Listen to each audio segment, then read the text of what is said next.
Dewa, izin share screen Bapak Ibu.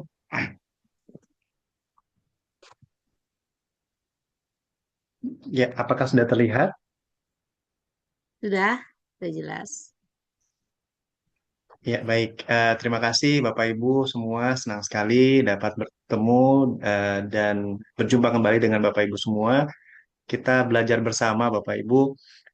Saya juga melihat beberapa peserta juga sudah banyak yang melakukan publikasi dan juga sudah familiar tentang penulisan. Namun sekali lagi bahwa di sini kita sama-sama belajar, lebih tepatnya kepada praktisi perawat kamar bedah agar sama-sama mengetahui bagaimana penulisan manuskrip jurnal ilmiah.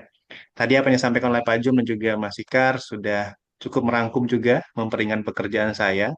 Jadi sedikit saja dari saya dan nanti kita akan lebih banyak melihat langsung manuskrip atau jurnal dan kita bedah bersama-sama sebagai praktisi perawat kamar bedah. Baik, tujuannya adalah serta dapat memahami cara penulisan manuskrip jurnal ilmiah, di mana outline-nya nanti adalah tentang dasar menulis manuskrip. Kemudian karena ini berkaitan dengan PIT nanti yang memiliki dua kategori, kategori original research dan juga kategori case study, case report dan juga review. Baik Bapak Ibu, bahwa kalau kita menyimak terkait dengan fenomena menulis manuskrip ilmiah bagi perawat kamar bedah, banyak sekali yang mengatakan bahwa minim informasi tentang cara menulis ilmiah. Kemudian tidak ada waktu karena fokus ke pelayanan. Ini yang paling sering sekali. Sulit memulai merangkai kata karena tidak terbiasa untuk merangkai kata, walaupun sudah ada AI sekarang sebenarnya. Kemudian tidak ada ide atau topik untuk menulis, padahal sudah banyak sekali Bapak Ibu melihat fenomena di lapangan, itu bisa menjadi ide atau topik untuk bisa diangkat menjadi sebuah tulisan.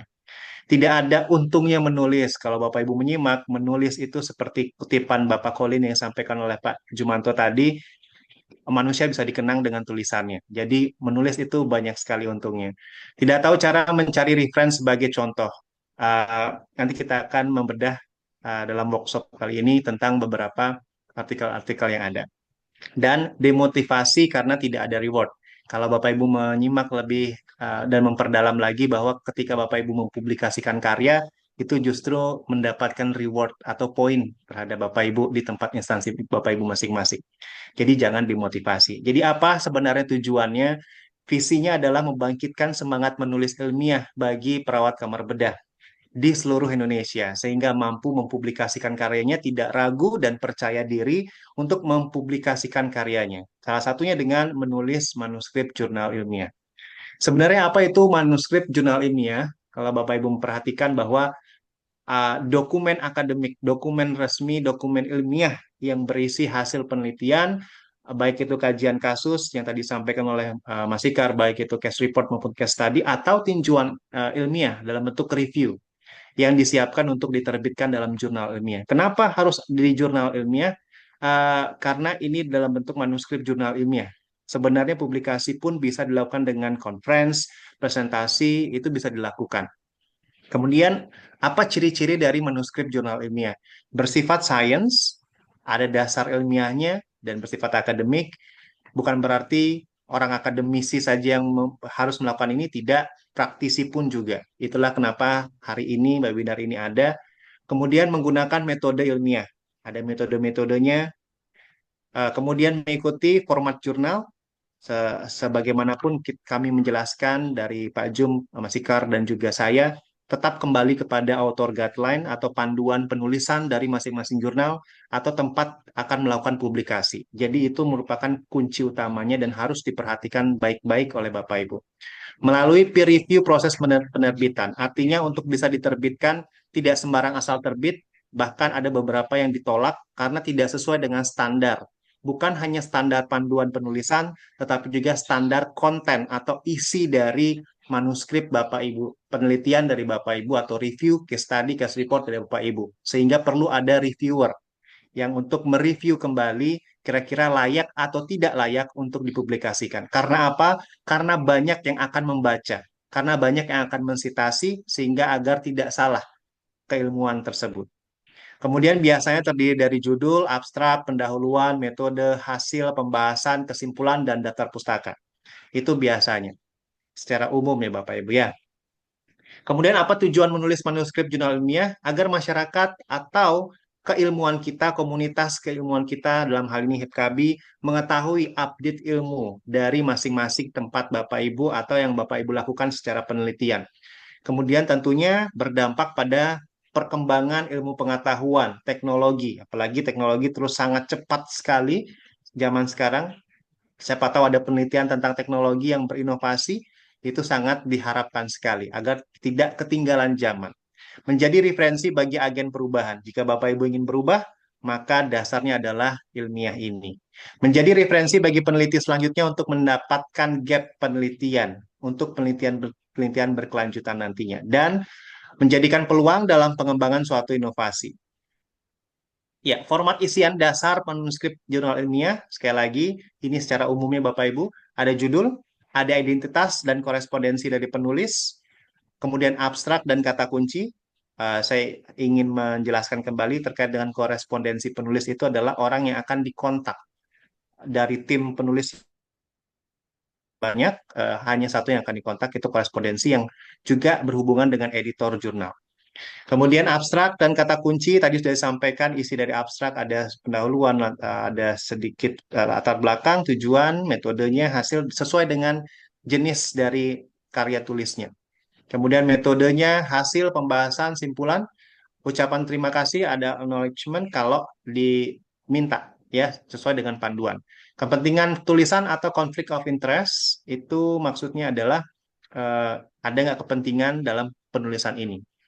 Kan biasanya ada sponsor atau pemberi dana atau funding, apakah ada conflict of interest, dan itu harus dijelaskan. Dan daftar pustaka. Sekali lagi, saya tekankan di sini ketika menulis manuskrip harus berdasarkan panduan penulisan dari jurnal tersebut atau tempat untuk melakukan publikasinya atau author guideline-nya. Ya, kita akan membedah satu persatu Bapak Ibu terkait dengan apa saja sebenarnya isi dari manuskrip. Judul, identitas dari penulis, dan abstrak. Kalau judul itu tadi banyak sekali disinggung, ada yang harus menarik, singkat, jelas, dan biasanya itu mencakup tentang variabel atau topik yang akan dibahas dari Bapak Ibu. Dan itu rata-rata 18-20 kata biasanya. Tapi kembali lagi kita harus mengecek author guideline-nya. Maksimal berapa yang diminta katanya. Jadi harus benar-benar diperhatikan. Kemudian identitas penulis termasuk dengan tempat kerja Bapak Ibu, instansi Bapak Ibu. Bagaimana kalau misalnya berada di dua instansi? Boleh saja. Misalnya penulis pertama dia ada di saya misalnya di Universitas Udayana, kemudian saya juga akan menulis di HIPKABI gitu. Tidak masalah. Yang jelas jelas dalam penulisan identitas penulis dan korespondensinya. Abstrak 250, 200, 300 kata itu tergantung dari panduannya. Makanya diperhatikan kembali panduan penulisan. Itu harus singkat Bapak Ibu. Abstrak itu adalah first impression, pandangan pertama. Kalau Bapak Ibu jatuh cinta, pandangan pertamanya adalah abstraknya. Abstrak yang akan dilihat dalam manuskrip, bukan poster. Kalau poster jarang ada abstraknya. Orang akan membaca ini menarik atau tidak dari abstraknya. Jadi kalau misalnya pandangan pertama saja sudah tidak menarik, mungkin reviewer tidak akan melanjutkan untuk mereview. Jadi tolong diperhatikan isi dari abstrak, apa yang ingin Bapak Ibu tonjolkan dari tulisan Bapak Ibu. Ya.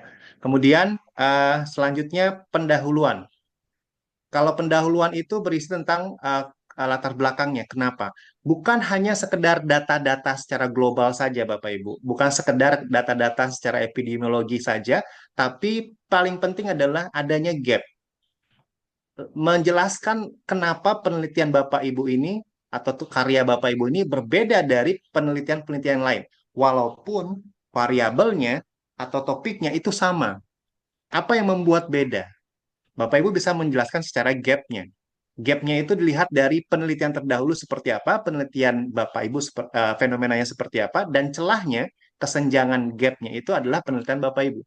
Ibarat kata ada sebuah kubus, Bapak Ibu melihat dari sisi kanan, penelitian sebelumnya melihat dari sisi kanan, kemudian fenomenanya ada dari sisi kiri, Bapak Ibu melihat dari sisi tengah.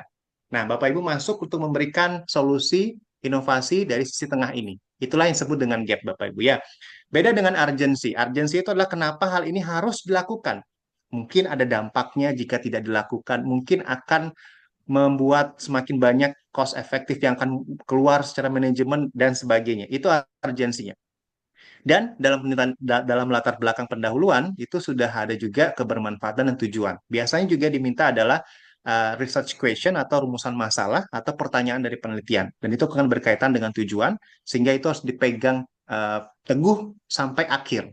Penulisan dalam hal ini simpulan syarat. Kemudian Bapak Ibu ada metode, seperti tadi yang jelaskan bahwa metode ini tergantung Bapak Ibu ya dari jenis tulisan dari Bapak Ibu. Ada yang dari original research, ada dari review, ada dari case. Itu tergantung metodenya. Jadi diperhatikan.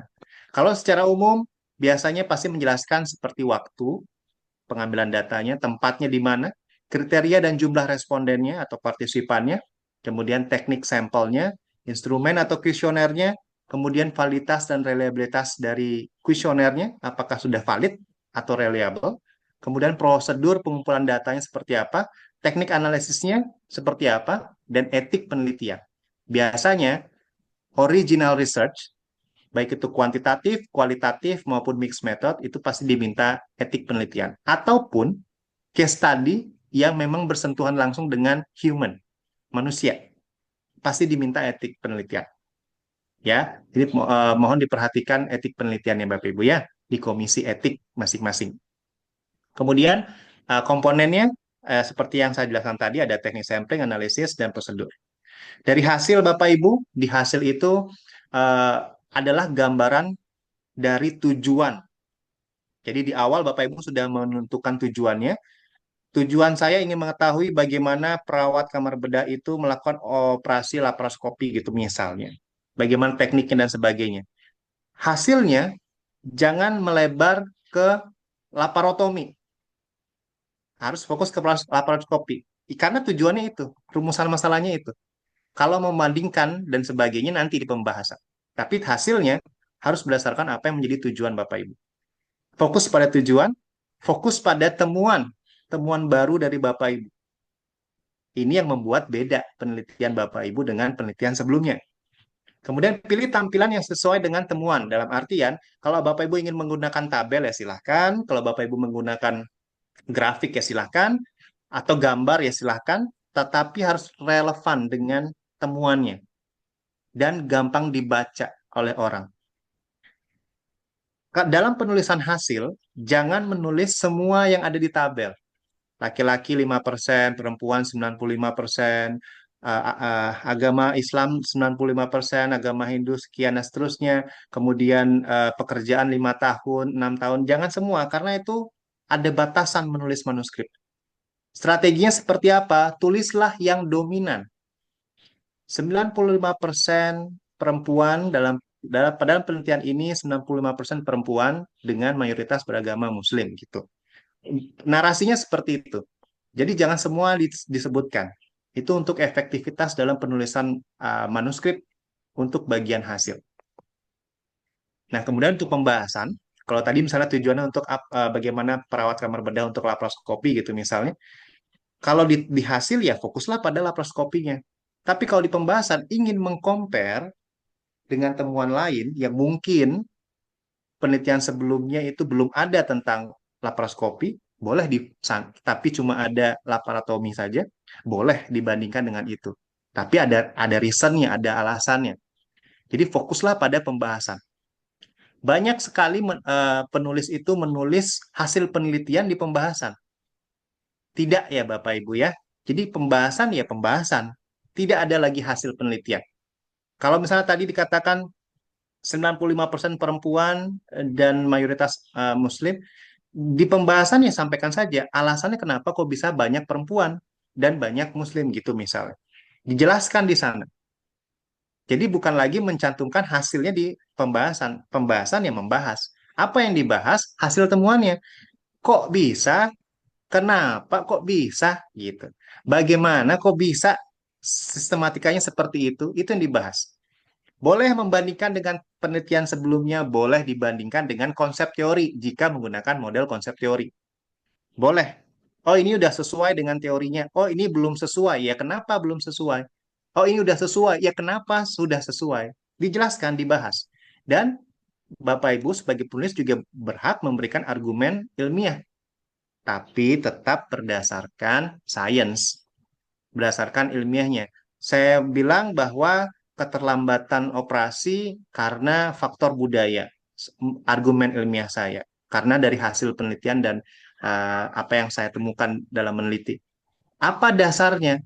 Saya berikan bahwa menurut model Leininger terkait dengan transcultural nursing bahwa bla bla bla sosial budaya lalalala gitu. Itu harus ada dasarnya Bapak Ibu dan harus ada citasinya atau referensinya. Jadi ibarat kata kita ngomong ada data, kita ngasih opini ada data, kita ngasih argumen ada data gitu Bapak Ibu ya. Kemudian disimpulan ini sebenarnya ada dua item saja, ada simpulan dan ada saran atau rekomendasi. Simpulan, jangan sekali-sekali Bapak Ibu menulis kembali hasil penelitian. Dalam artian begini, kalau hasil penelitian terjadi hubungan signifikan p-value sekian, hasil statistiknya, karena itu udah ada, lagi dibuat di simpulan, tidak menarik Bapak Ibu.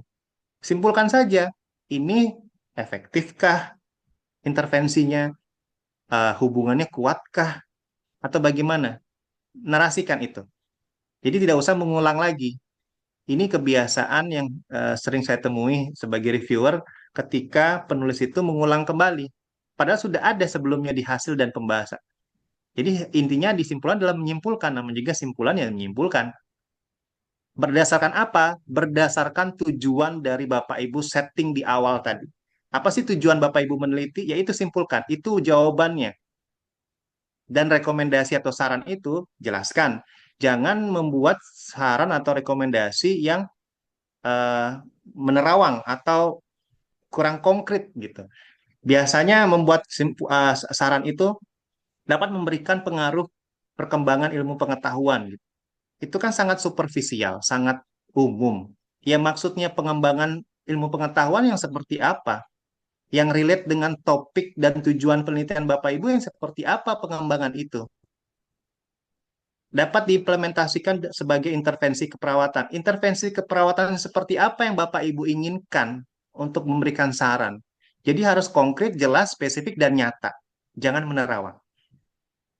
Ya, ucapan terima kasih itu opsional, artinya kadang ada, kadang tidak dalam panduan. Siapa yang mesti kita berikan ucapan terima kasih?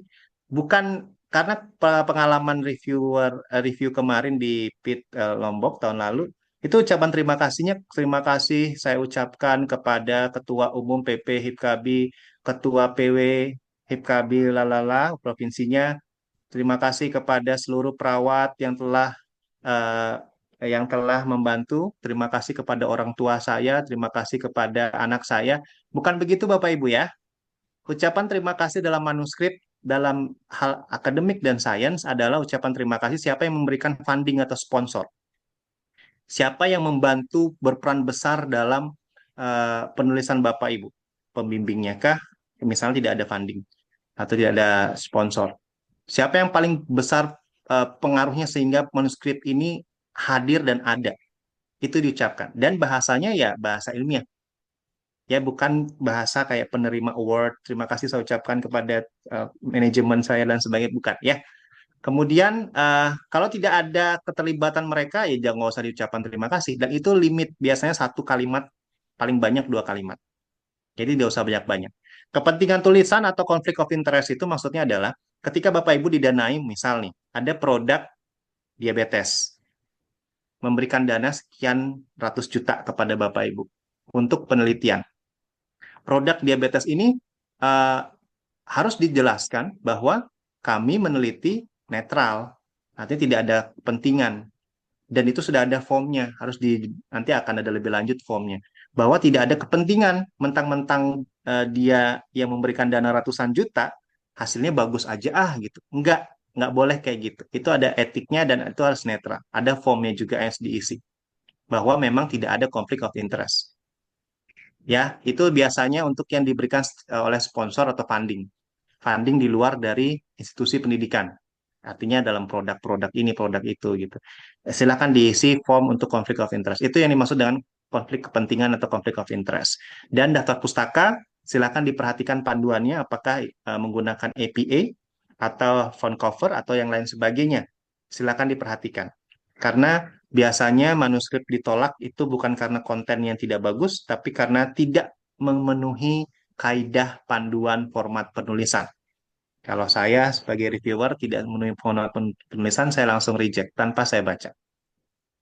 Ya, Bapak Ibu, singkat saja karena waktu terbatas juga, bahwa original research itu jenisnya seperti kuantitatif, kualitatif, atau mixed method, artinya metode campuran kuantitatif yang berhubungan dengan angka, dan kualitatif yang berhubungan dengan kata-kata. Formatnya seperti ini dan umumnya seperti yang saya sampaikan tadi.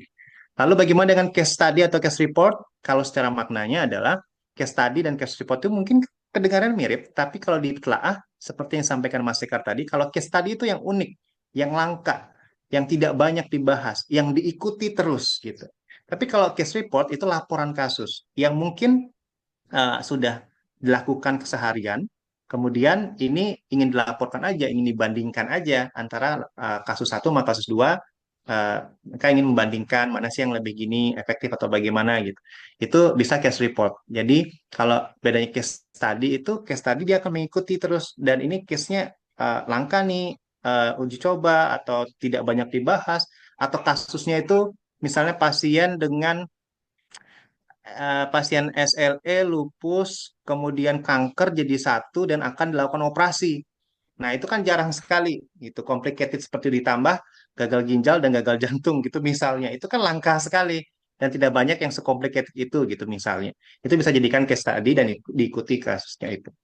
Dan metodenya seperti yang sampaikan Mas Ika tadi agak sedikit berbeda dan hasilnya pun juga ada narasi dari kasus tersebut dijelaskan agar pembaca itu mendapat gambaran, oh kasusnya seperti ini ya secara umum gitu. Kemudian artikel review sebenarnya banyak jenisnya Bapak Ibu, ada literatur review, systematic review, meta analysis yang merupakan mempertegas kembali hasil-hasil penelitian-penelitian sebelumnya yang digabungkan jadi satu dan dianalisis kembali, itu meta analysis. Kemudian umbrella review, scoping review, rapid review dan lain sebagainya banyak sekali. Jadi kalau ingin tahu perbedaannya apa nanti bidang penelitian akan membuat kembali, tapi kita akan fokus dulu bahwa review itu biasanya ada PICO, population, patient, siapa sampelnya, interventionnya seperti apa, comparisonnya, pembandingnya seperti apa, dan outcome-nya apa yang diinginkan. Dan biasanya juga menggunakan Prisma flowchart, artinya ada alurnya. Nanti saya akan perlihatkan. Dan hasilnya tentu sintesis dari jurnal dan hasil dari analisis metanya jika menggunakan meta analisis. Dan pembahasannya itu jangan lagi ini yang paling sering keliru saya lihat ketika mereview jurnal atau manuskrip tentang review. Biasanya di pembahasan kembali lagi penulis malah meresum atau merangkum jurnal-jurnalnya itu di hasil atau di sintesis jurnal. Kalau di pembahasan yang ya dibahas kenapa ini lebih banyak didominasi oleh ini, kenapa ini lebih efektif. Nah, itu harus dibahas, bukan kembali meresum atau merangkum. Itu membedakan di manuskrip yang berbentuk review. Sekarang kita akan apa namanya uh, mencoba untuk melihat. Coba saya exit full screen. Ini ada beberapa Bapak Ibu uh, beberapa contoh kalau misalnya melihat dari yang kita lihat dari yang case study dulu Bapak Ibu ya atau original research dulu deh. Original research kita lihat ya. Kalau original research kita kembali lagi bahwa apa yang menjadi uh, poin judul. Judul jangan banyak-banyak ya. Kalau pingin dua descriptive study, cross-sectional study, korelasi dan sebagainya silakan. Di abstrak jelas ada tujuannya, ada metodenya Bapak Ibu, kemudian ada hasilnya diperjelas dan juga ada konklusinya diperjelas. Dan ada kata kunci Bapak Ibu, biasanya maksimal 5. Kata kunci itu gimana cara milihnya? Sebenarnya ada MES, kata-kata kunci yang biasa digunakan secara internasional. Tapi kalau Bapak Ibu bingung, eh, mana kata-kata yang paling sering muncul dalam penelitian Bapak Ibu? Atau bisa diambil dari judul. Misalnya ada experience, ada manajemen, ada stigma, ada HIV, itu bisa dimasukkan ke sini. Dan ada Indonesia. Misalnya, pendahuluan, cara membuatnya, fenomenanya, datanya seperti apa secara global. Kemudian masuk secara apa yang menyebabkan itu terjadi. Kemudian apa dampaknya. Kemudian bagaimana situasi tempat Bapak Ibu dan berujung pada apa menjadi tujuan, gap dan juga urgensi. Itu ada di uh, latar belakang atau pendahuluan. Beberapa jurnal meminta konseptual framework atau literatur yang digunakan atau model teori yang digunakan. Silahkan diisi. Tapi ada beberapa yang sudah masuk ke dalam pendahuluan tadi. Ada yang terpisah. Diikuti saja. Metodenya dilihat study desainnya seperti apa, tempatnya dan sampelnya. Kriterianya seperti apa. Kemudian measure itu artinya instrumennya, alat ukurnya, instrumennya seperti apa yang digunakan, kuesioner-kuesionernya seperti apa, bagaimana penjelasannya, dan validitas dan reliabilitasnya seperti apa, itu cantumkan di sini. Kemudian prosedur pengumpulan datanya seperti apa? Artinya saya mendapatkan etik, kemudian izin penelitian, pendekatan kepada partisipan atau responden, gimana dia mengisi sampai akhirnya dapat data itu. Harus jelas. Kalau metodenya intervensi, harus jelas SOP-nya, step by step-nya. Memberikan aromaterapi pada orang yang akan operasi gitu misalnya, jelas memberikannya kapan, berapa lama, dosisnya berapa, kadarnya berapa, bagaimana mengevaluasi, itu harus jelas dalam prosedur pengumpulan datanya. Dan ada data analisisnya, analisis datanya apa yang Bapak Ibu gunakan, hingga dapatlah datanya. Hasil penelitian, kita lihat demografiknya, jadi tidak semua dijelaskan Bapak Ibu yang dominan saja. Kemudian variabelnya dari hasilnya seperti apa. Jika menggunakan tabel, diperhatikan tabelnya. Cukup tidak, sesuai tidak dengan semuanya. Jika berlanjut, ada tulisan continue ke halaman berikutnya. Karena ini cukup banyak. Tabelnya yang lainnya hasilnya seperti apa? Harus jelas. Ya. Kemudian ini kalau dalam bentuk penelitian kuantitatif Bapak Ibu. Ini hasil tabelnya, kemudian pembahasannya, dijelaskan penelitian sebelumnya seperti apa, perspektif argumen penulisnya seperti apa, dan implementasi keperawatannya seperti apa, nursing rule-nya bagaimana. Kemudian ada yang namanya limitation study, keterbatasan. Apa yang menjadi keterbatasan Bapak Ibu dalam proses penelitian? Dijelaskan di sini. Oh, ternyata sulit ya dapat responden atau misalnya ternyata setelah dilakukan dari target 100 responden hanya mendapatkan 50 dengan apa gitu alasannya. Kemudian ini hasil kesimpulan dan juga implikasinya. Di sini ada acknowledgement, artinya ucapan terima kasihnya kepada siapa yang memberikan funding. Karena ini tidak ada penelitian, tidak ada konflik of interest, tidak ada kepentingan, maka disampaikan penulis tidak ada konflik of interest di sini. Dan ini kontribusi karena diminta kontribusi masing-masing autornya apa saja. Itu untuk penelitian kuantitatif Bapak Ibu. Kalau penelitian kualitatif lebih banyak ke kata-kata. Jadi kalau tadi misalnya lebih banyak angka-angka yang Bapak Ibu lihat, kalau penelitian kualitatif dia akan lebih banyak ke kata-kata. Jadi kata-katanya bagaimana? Nanti ada kata cetak miring seperti ini. Nah, itu kata-kata yang digunakan. Karena kalau kualitatif cenderung kata-kata. Bagaimana kalau dengan mixed method? Kalau dengan mixed method artinya ada kuantitatif, ada kualitatif. Ada kata-kata, ada juga kata-kata, ada angka-angka dan juga kata-kata. Ini misalnya pengalaman perawat kamar bedah dalam penerapan keperawatan transfusi nursing di Bali, Indonesia. Deskriptif, kualitatif, kuantitatif. Dilakukan kualitatif dulu dengan FGD, kemudian dilakukan kuantitatif dari hasil FGD. Kalau dalam bahasa Indonesia biasanya abstraknya ada dua Bapak Ibu, abstrak bahasa Indonesia dan abstrak bahasa Inggris. Ikuti panduannya. Kemudian pendahuluan sama kurang lebih, yang membedakan adalah metodenya. Diperjelas kembali dan prosedur pengumpulan datanya. Hasilnya sama dalam bentuk tabel. Nah, ini pembedanya. jika kualitatif akan banyak kata-kata. Kata-katanya apa? Kata-kata dari partisipannya, kata-kata dari respondennya. Kalau kualitatif namanya partisipan, Bapak Ibu ya. Jadi informannya menyampaikan apa sih gitu. Itu yang ditulis di sini. Jadi inilah data juga untuk mendukung. Apakah metode mixed method itu lebih bagus daripada kuantitatif ataupun kualitatif? Belum tentu, Bapak Ibu. Ya, jadi yang itu sama-sama original research dan bagaimana hanya mungkin memberikan khasanah data yang lebih detail itu mixed method memang. Ya, itu untuk kuanti, kuali, dan mixed method. Bagaimana dengan case tadi, Bapak Ibu? Kalau di case tadi, em, ini contohnya, ini kalau nggak salah case report ini. Ya, ini case report.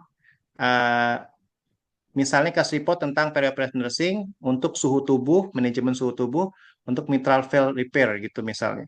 Ya, itu bisa dijelaskan kasusnya, Bapak Ibu. Jadi yang tadi disampaikan oleh Mas Ikar, eh, pendahuluan sama, cuma harus ada kasusnya seperti apa. Jadi ntar harus dijelaskan. Misalnya di sini harus ada gambaran pengumpulan data observasi, kami sekian dan sebagainya, pasiennya sekian, data pasiennya seperti ini, ada gambaran. Jadi nanti bisa dijelaskan. Karena ini case report, dia akan menjelaskan bagaimana suhu tubuhnya diikuti dan sebagainya. Itu untuk case report. Jadi harus ada kasusnya, Bapak Ibu ya. Itu untuk case report lagi satu, izin Bu Dewa memberikan contoh untuk yang review. Yang Ya, review silakan. misalnya ini. Eh, yang review itu ini tentang eh, literatur review. Yang membedakan misalnya aplikasi complementary alternative medicine pada orang yang eh, cardiac surgery gitu ya, pain, masalah nyeri gitu.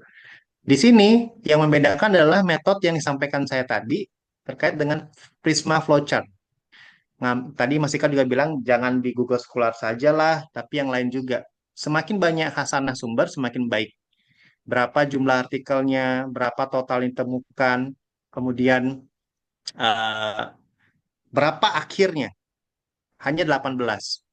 Itu harus jelas kenapa dibuang, harus jelas juga alasannya. Silakan Bapak Ibu mendownload Prisma Flowchart, ini udah ada formatnya, tinggal diisi. Yang jelas, dapatnya berapa, totalnya berapa, di screening dibaca sesuai dengan pikonya, sesuai dengan tujuan. Kalau nggak cocok, exclude, dapat berapa di screen, dapat dari 27, kenapa dieliminasi 9, karena alasannya ini. Dapat 18, di-includekan lagi, ternyata tetap 18. Dijelaskan. Dan harus ada ringkasannya dari masing-masing tulisan tersebut. Ini jumlahnya 18. Ada yang CABG dan sebagainya. Nanti akan dijelaskan di pembahasan apa saja itu komplementari alternatif medicine untuk orang bedah jantung yang berkaitan dengan nyeri. Oh ini dan sebagainya. Itu yang didapatkan sehingga dapat tema-tema dari hasil reviewnya. Ya, kurang lebih seperti itu contohnya untuk review Bapak Ibu bisa di searching juga untuk masalah tulisan-tulisan ini. Terima kasih Bu Dewa, saya kembalikan ke Bu Dewa.